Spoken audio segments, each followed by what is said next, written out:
Hello everybody, welcome to another lesson of learning Japanese. Today, as per the norm, we will be covering another grammar pattern video. And what we're going to do once again is we're going to be making a number of lessons dedicated to covering basically the same topic, because the topic that we are going to cover is kind of so intense, so complicated, so confusing that we're going to need multiple lessons for it. And so the grammar pattern that we're going to be covering, or that we're going to start to cover with this video, is the grammar pattern that is something something hazu desu. So blank hazu desu is a very common grammar pattern, and it is going to be used to express that the speaker who's using the grammar pattern expect something to be a particular way, or for something to occur a particular way. And so basically it's going to be kind of like a presumption, and the most common translations that this grammar pattern will come out to be are supposed to be or should be. Some other common translations include expect to be blank, reason to believe blank,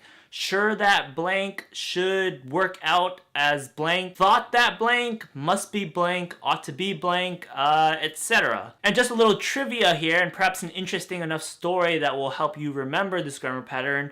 The word hazu, it uses the kanji shown right here on the screen, and the word originally meant nock, as in the knock of a bow. And if you don't know what a knock of a bow is, it's basically where you're supposed to attach the bowstring. And so historically, this word was used as a metaphor to tell you or denote where the bowstring should go on the bow. And so that meaning of should go or should be somewhere or should be in general evolved into basically the grammatical function that it is used as in modern Japanese today. So yeah, maybe that little story there might be interesting enough for you to remember, and in turn help you remember the actual meaning of the grammar pattern. But now back to the technical points of the grammar pattern. So again, this is going to be used when the speaker is basically going to express that they expect something to be a certain way or to occur a certain way. And so a little key thing that is going to stem from the intention of using this grammar pattern is that when we use this grammar pattern with an action, that action can't be something that the speaker themselves is going to perform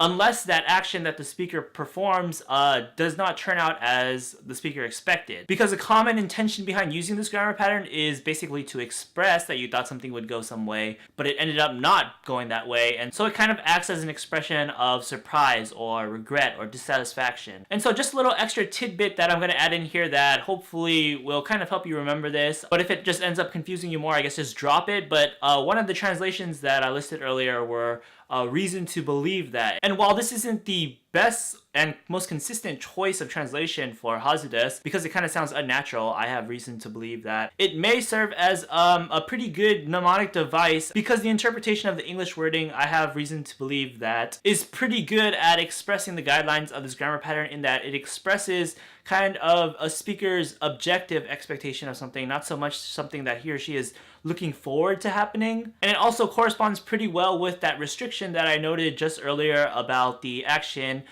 in which it can't be an action performed by the speaker unless the action didn't go as it was expected to go. Because if you have the wording, I have reason to believe that, then you inserted right after that something that you do, such as I have reason to believe I will eat out for lunch, that just sounds unnatural. So it's kind of helpful in letting us know that yeah, don't use this grammar pattern with something that you're gonna do unless you're referring to something that you did that didn't turn out as planned. Anyways, let's move on to the construction for this grammar pattern. So we're gonna be able to use this grammar pattern with all kinds of words. We can use it with verbs, nouns, adjectives, and yeah, that's pretty much all kinds of words. So when we're using it with a verb, the verb needs to be in its plain form. When we're using it with an e-adjective, it just needs to be the e-adjective word itself. If it's going to be conjugated into a past tense or a negative form, then we'll just do that. When we're using with na adjectives, we're going to have the choice of na particle right between the na adjective and hazu desu, or we can use de aru.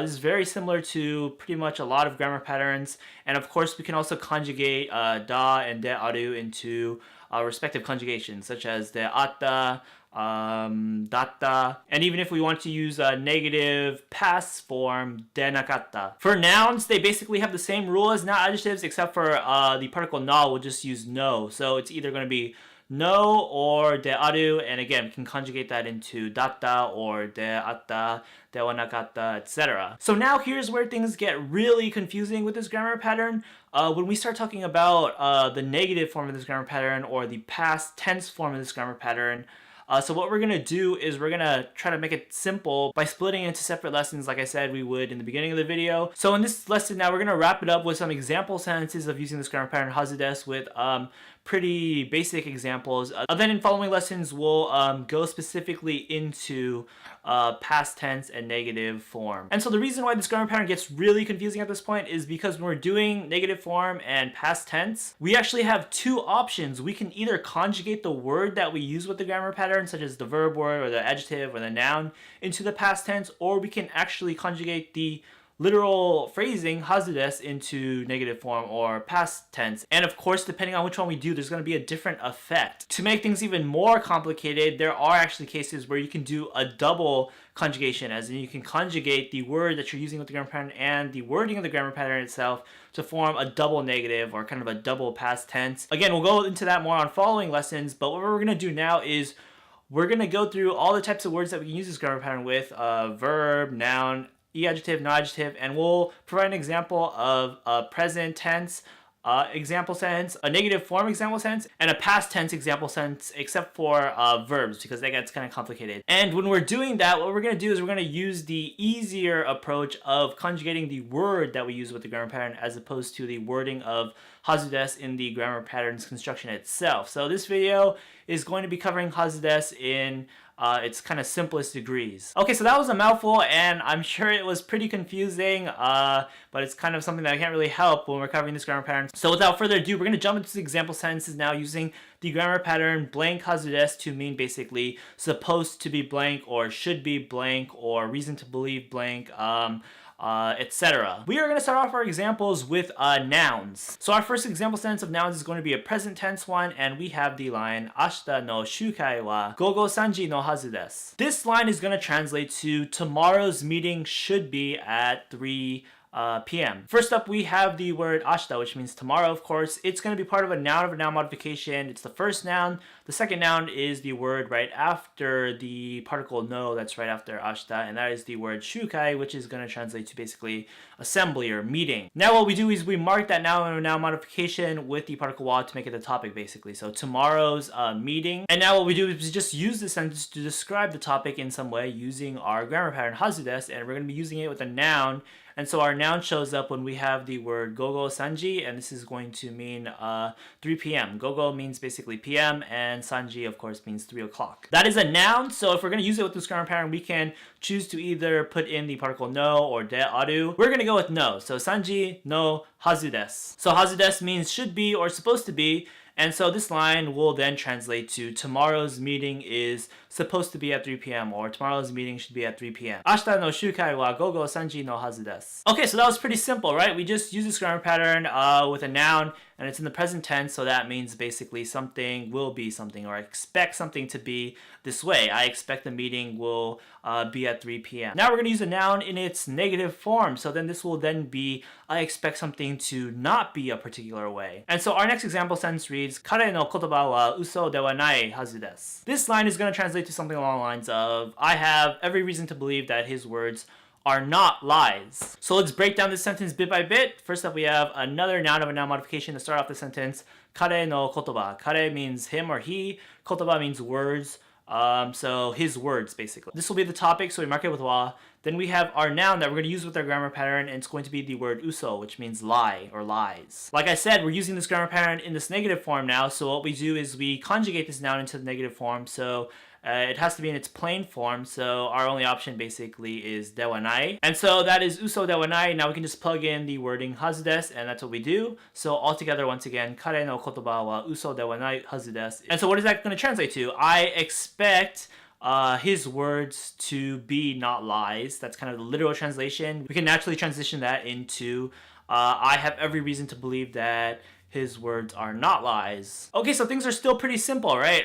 It should be this way. It should not be this way. Now let's move on to the past tense with nouns. So what we're going to do is basically going to recycle the first example sentence we use, kind of mix it up a bit, so turn into the past tense. So now we have, Kino no shukai wa gogo 3時 datta hazu desu. And what this line is going to translate to is, yesterday's meeting should have been at 3 p.m. Let's break down the sentence bit by bit. Once again, basically we just replace that first word, ashita, with kino. So instead of tomorrow we say yesterday because we're making a past tense sentence. We have the same wording again, shukai wa gogo sanji, except we're going to change the particle no that we use because we were using the noun sanji with the past tense datta now, so because it's going to mean in the past, then again, we just plug in hazu desu right after that. So, kino no shukai wa gogo sanji datta hazu desu. And so yeah, the translation for this should still be pretty intuitive. Kind of a literal one would be, it should be that the meeting was at 3 p.m. yesterday. Kind of naturalize that, and we just have yesterday's meeting should have been at 3 p.m. Okay, so we covered our nouns. We're gonna move on to adjectives now, and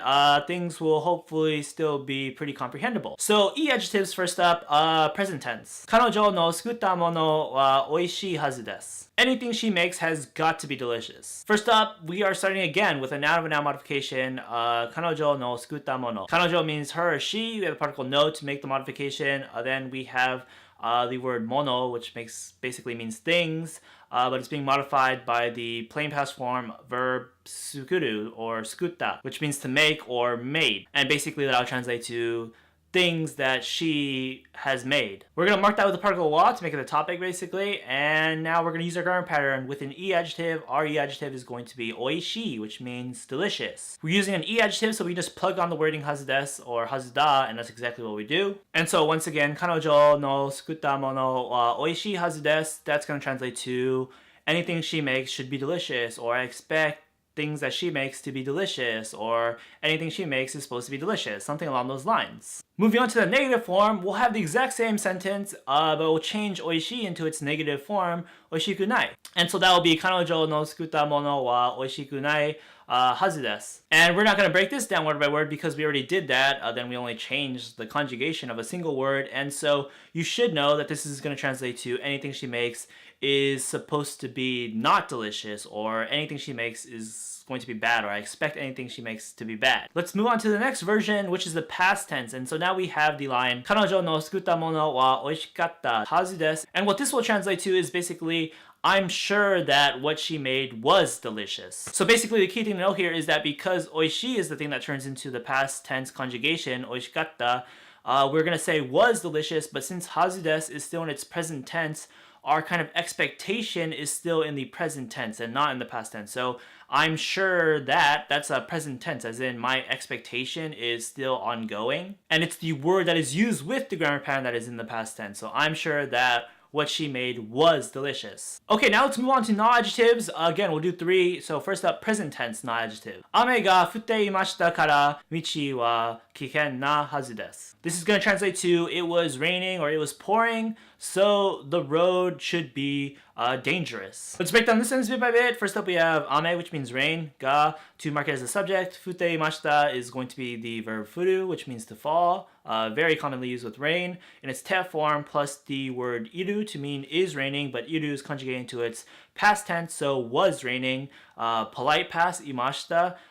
Conjunction kara to connect this and mean because, so because it was raining. And now the second clause in the sentence, which will have our grammar pattern, we start off with michi, which means road or way or path. Particle wa to mark it as a topic, our not adjective that we're going to use with the grammar pattern, kiken, which means dangerous. And because it's not adjective, we either have to use the particle na or de aru if we want to use the grammar pattern now, and we're going to go with na. So kiken na, then place on hazu desu to end the sentence. So altogether, once again, ame ga futte imashita kara michi wa kiken na hazu desu. It was pouring, so the road should be dangerous. And this is basically kind of our first non-simple sentence. It has 2 clauses, and because of this, it does kind of indicate the grammar pattern's kind of implication that this expectation of something is based on a logical reason. Because it was raining, that's the logical reasoning.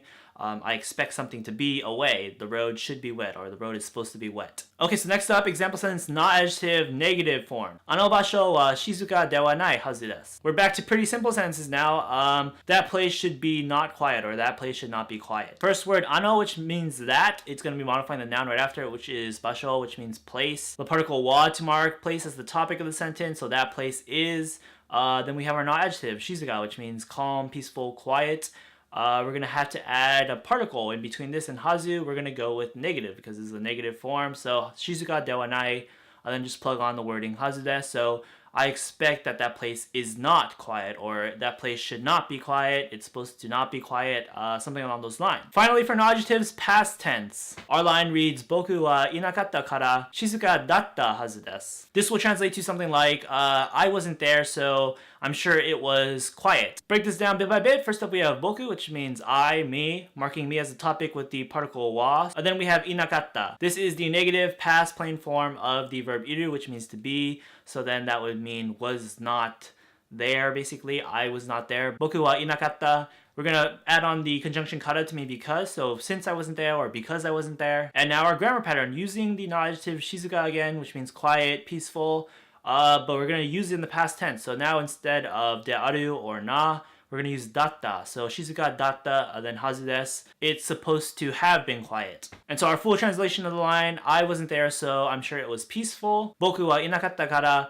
shizuka datta hazu desu. This is another example that shows that since the shizuka is the word that is being conjugated into the past form, we reflect that in the translation, was quiet, while the expectation itself, the function of the grammar pattern hazu desu, remains in the present tense, as in I am sure, or it is supposed to be that it was quiet, or it should be that it was quiet. Sometimes when we naturalize that, it'll turn into it should have been quiet, and that should have been can kind of be confusing because it might make you think that the hazu is the thing that is being conjugated into the past tense. And again, that'll be something that we'll be going more into in our following lesson. Okay, so now we're gonna wrap up this introduction to hazu desu lesson with our category of verbs. So again, we'll go through a couple example sentences covering present tense, negative form, and past tense. Actually, we're not going to cover past tense for verbs because once we do that, it starts getting more detailed and then we'll have to go on and on. So we're going to save that for the next lesson. But that doesn't mean we don't have any example sentence to digest at all for verbs. So our next example sentence is Sensei wa ima ofisu ni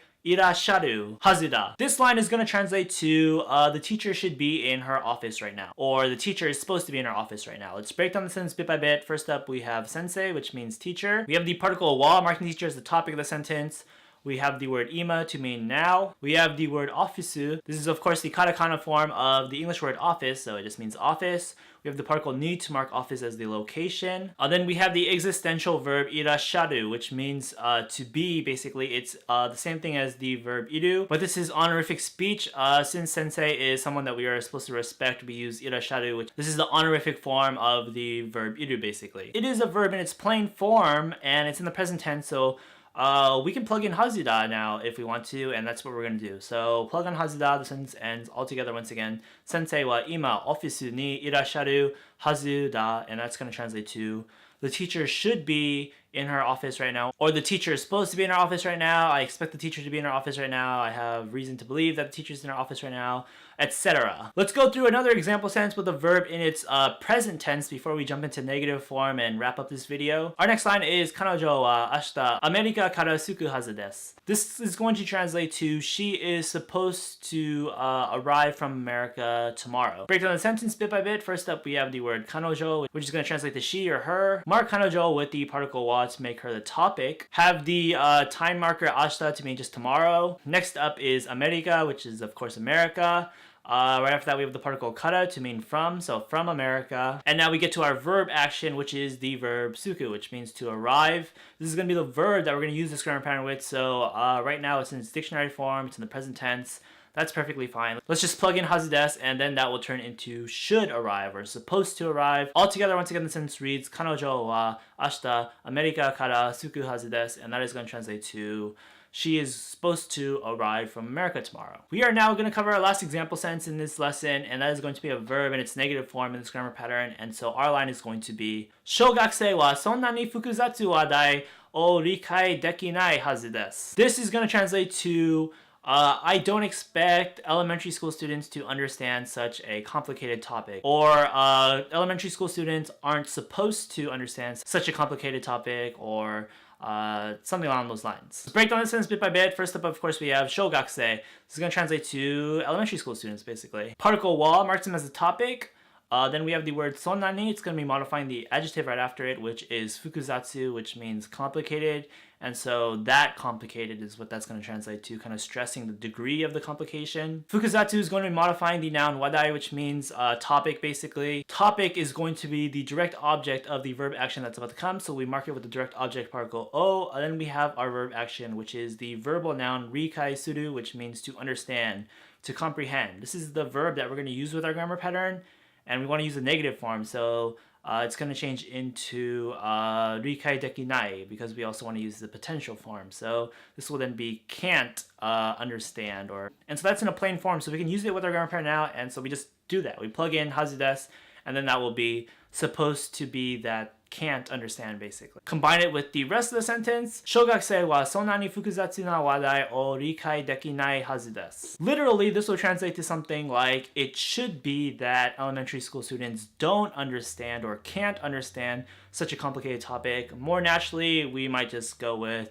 I don't expect elementary school students to be able to understand such a complicated topic. Okay, that's going to be our final example sentence in our basically intro to the grammar pattern hazu desu. One last thing I do want to point out is that this grammar pattern can be used as part of a clause that modifies the noun, which is often the case with a lot of grammar patterns. And so a quick example of that would be iru hazu hito wa doko desu ka? This will translate to, where is the person who should be here or who is supposed to be here. So now with this, we have a decent context to the grammar pattern that is hazu desu, which means supposed to be, should be, reason to believe that, ought to be, etc. And that will be used as a foundation as we go into the next topic in our next lesson, which will be covering different ways to use this in the past tense and how those approaches will differ.